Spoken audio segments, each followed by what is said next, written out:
मोर एक फूल बगीचा मन मोर एक फूल बगीचा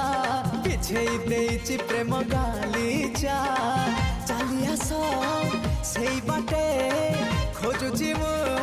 साथी गोटे